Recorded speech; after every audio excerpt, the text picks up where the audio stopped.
خدا کی راہ میں وقف کر رہا ہوں. اب اس وجود پر اگر تکلیف آتی ہے آ جائے, اگر مصیبتیں آتی ہیں تو آ جائیں. وقف کرنے کا مطلب کیا ہے؟ یعنی جو کچھ خدا کہے وہ کچھ ہم کریں. آنکھیں اپنی مرضی سے نہ دیکھیں, کان اپنی مرضی سے نہ سنیں, ہاتھ اپنی مرضی سے نہ اٹھیں. یعنی گھر میں اخلاق وہ ہو, راستے میں اخلاق وہ ہو, بزنس میں رفتار وہ ہو جو وہی جو اہل بیت نے چاہا. فرمایا جب وجود مکمل ایسا بن جاتا ہے تو امام زمانہ کا دل خوش ہوتا ہے. آج مومنین سے ایک سوال کروں گا کہ جب شب 15 شعبان آتی ہے, آپ ایک خط لکھتے ہیں امام زمانہ کو, کیا سال میں اپنے محبوب کو ایک خط لکھا جاتا ہے؟ اگر دنیاوی مجازی عشق ہو جائے تو ہم چیٹ کرتے کرتے تھکتے نہیں, باتیں کرتے کرتے مڑتے نہیں, بیکجز ختم ہو جاتے, لیکن جناب کی باتیں ختم نہیں ہوتی. اور امام زمانہ جس سے عشق کا دعویٰ, جس سے محبت کا دعویٰ, اسے سکھائیں کہ جو تو خط لکھتا ہے مجھ تک پہنچتے ہیں. امام تو ہماری باتوں کو سن رہے ہیں لیکن ای میل تو نہیں تھا, فون تو نہیں تھی اس وقت. تنہا ذریعہ ارتباط جو انسان آپ سے دور ہوتا ہے, آپ اسے خط لکھتے ہیں, اس کی ایڈریس پر خط بھیجتے ہیں. تو مولا نے کہا مجھے خط لکھو تاکہ پہلی بات تو تجھے یقین ہو جائے تیرا کوئی مولا ہے جو تمہارے خطوط کو پڑھتا ہے,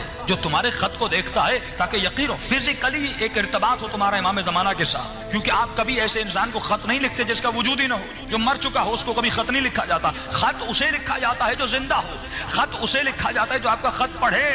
تو سال میں ایک مرتبہ مولا نے اپنے شیعوں کو ایک ٹریننگ دی کہ مجھے خط لکھو تاکہ ایک تمہارا فزیکل کنیکشن بنے اپنے مولا کے ساتھ. لیکن علماء فرماتے ہیں یہ خط کا سلسلہ, یہ ارتباط کا سلسلہ روزانہ اپنے مولا سے ہونا چاہیے. جس طرح تو اپنی ماں سے محبت کرتا ہے, اپنے باپ سے محبت کرتا ہے, اپنی بیوی سے محبت کرتا ہے, یا مجازی عشق میں مبتلا ہوتا ہے, تو کتنا کنیکشن میں رہتا ہے, کتنا ارتباط میں رہتا ہے. اسی طرح ہر شیعہ کو اپنے مولا کے ساتھ ارتباط میں رہنا چاہیے, کنیکشن میں رہنا چاہیے. اب مولا کے لیے کیا کریں؟ فرمایا صرف خط لکھنا ضروری نہیں, روزانہ رات کو بیٹھو, نماز تہجد کے عادی بنو, آدھا گھنٹہ اپنے مولا کے لیے نکالو, 15 منٹ نماز تہجد پڑھیے. دیکھیے صبح کی نماز کے لیے تو ویسے اٹھتے ہیں, آدھا گھنٹہ پہلے اٹھ جائیے, لیکن یہ شیطان کتنا ملعون ہے, ہمیں آدھا گھنٹہ عبادت کرنے نہیں دیتا. تو آپ کبھی سوچئے جو شیطان اتنی عظیم ترین عبادت سے روک رہا ہے, یقیناً اس عبادت کا مرتبہ بہت بڑا ہوگا, تبھی وہ پوری طاقت لگا دیتا ہے, اس عبادت سے روکتا ہے. علماء فرماتے ہیں